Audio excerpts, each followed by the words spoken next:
류일임 방송통신심의위원장의 가족과 친척, 지인들이 특정 언론사의 보도를 겨냥해 수십 건의 민원을 방심위에 넣었다는 민원 사주 의혹.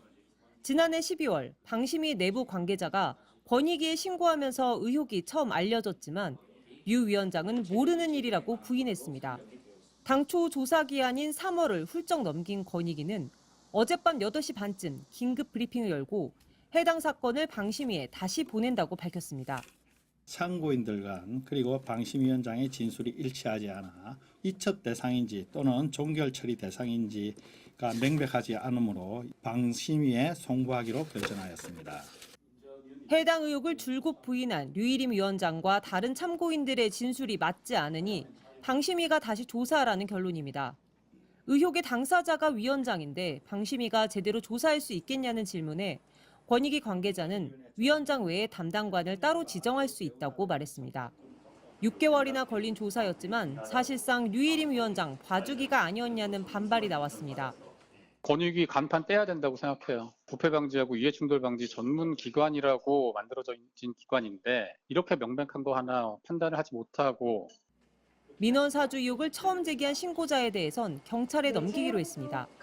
권익위는 방심위 직원으로 추정되는 자가 민원인들의 개인정보를 무단 유출한 것은 범죄 혐의가 있어 수사 필요성이 있다며 서울경찰청에 이첩한다고 밝혔습니다.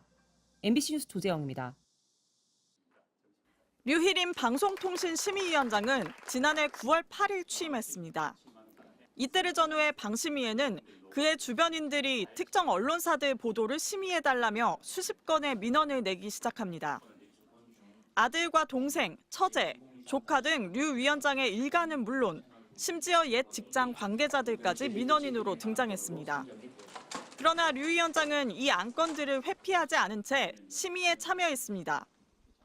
류일임 방심위원장의 청부 민원 셀프 심의에 따른 이해충돌 방지법 위반 혐의에 대해 민원 사주 혹은 청부 민원으로 불린 의혹은 일파만파 확산됐습니다. 올해 초 방심위 노조는 이미 작년 9월 류 위원장에게 보고된 것이라며 이해충돌 우려 관련 내부 문건을 공개하기도 했습니다. 류 위원장은 이마저도 인정하지 않았습니다. 심의위원회 사무처 팀장이 위원장에게 가족으로 추정되는 류 땡땡의 민원 신청 현황을 보고받은 사실이 있습니까? 없습니다. 어제 국회 과방위 전체회의에선 문제의 이 보고서를 작성한 방심위 직원이 당시 다른 직원들과 나눈 메신저 대화가 공개됐습니다. 팀장님이 위원장실에 보고를 갖다 왔고 류 위원장이 잘 찾았다고 극찬했다는 겁니다. 실제로 이 대화 약 30분 전 당시 종편 심의팀장이 위원장실이 있는 방심위 건물 19층을 방문한 기록도 확인됐습니다. 이해충돌 문제를 찾았으니 보고를 한다는 내용으로 대화가 이루어지고 있습니다.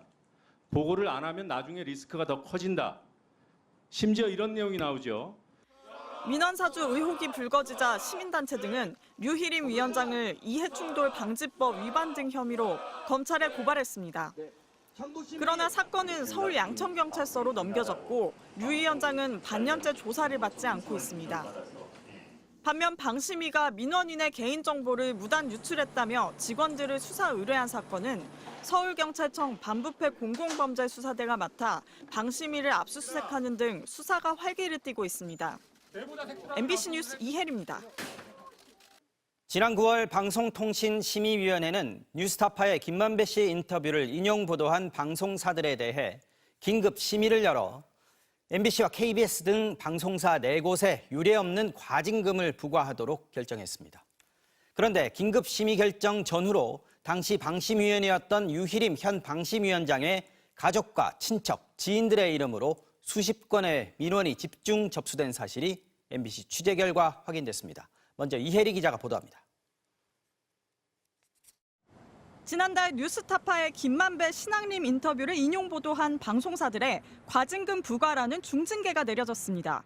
MBC 뉴스데스크엔 방송통신심의위원회가 지상파에 내릴 수 있는 최고 금액인 4,500만 원, KBS 뉴스 3천만 원 등 4개 방송사의 과징금 1억 2천만 원 부과라는 무더기 중징계가 결정된 겁니다. 이런 결정은 방심위의 2달에 걸친 긴급 심의 끝에 내려졌습니다. 그런데 이 과정에서 현재 방심위원장인 류희림 씨의 가족과 지인들의 민원이 다수 있었던 것으로 MBC 취재 결과 확인됐습니다. 방심위가 긴급 심의를 결정한 지난 9월 5일 전후인 4일부터 7일까지 인용보도 심의를 요청한 민원은 총 188건이었습니다. 그런데 국회 과방위 소속 의원실과 국민권익위원회에 접수된 공익신고를 토대로 취재진이 추적한 결과 민원인에는 류 위원장의 아들, 동생 부부, 처제와 동서, 외조카까지 가족 6명이 포함됐습니다. 이뿐만이 아닙니다. 류 위원장이 대표를 맡았던 경주 세계문화엑스포와 시민단체 미디어연대 관계자들, 류 위원장이 지난달 임명한 방심위 자문특위위원 등 지인들도 민원을 냈습니다. 가족과 지인 등 최소 15명이 제기한 민원은 모두 50건, 나흘간 들어온 전체 민원의 4분의 1이 넘습니다. 공익신고자의 법률 대리인은 MBC에 류 위원장이 가족과 친인척 등을 동원해 대량으로 민원을 하고 본인이 심의에 참여했다면 방심위 공정성의 근간을 흔드는 것이라고 신고 이유를 전했습니다. 가족들을 접촉해 류 위원장의 부탁을 받아 민원을 제기했는지 물었습니다. 취재에 응한 류 위원장의 가족은 평소에도 방송의 편향성에 대해 서로 이야기를 많이 나눴다면서도 부탁받은 건 아니라고 했습니다. 원래 뭐 명절 때 한 번씩 만나고 하면 이런저런 얘기를 옛날부터 많이 해왔었었고 저 말고도 다른 동서분들도 다른 저같이 식구들도 그랬었고 다 이쪽 같은 편이었었어요. 같은 편이었기 때문에 하여튼 불만들이 많았는데 뭐 심의할 수 있는 그런 것들이 딱 해서 MBC 취재진은 류 위원장의 반론도 듣기 위해 계속 접촉을 시도했지만 연락을 받지 않고 있습니다. MBC 뉴스 이혜리입니다.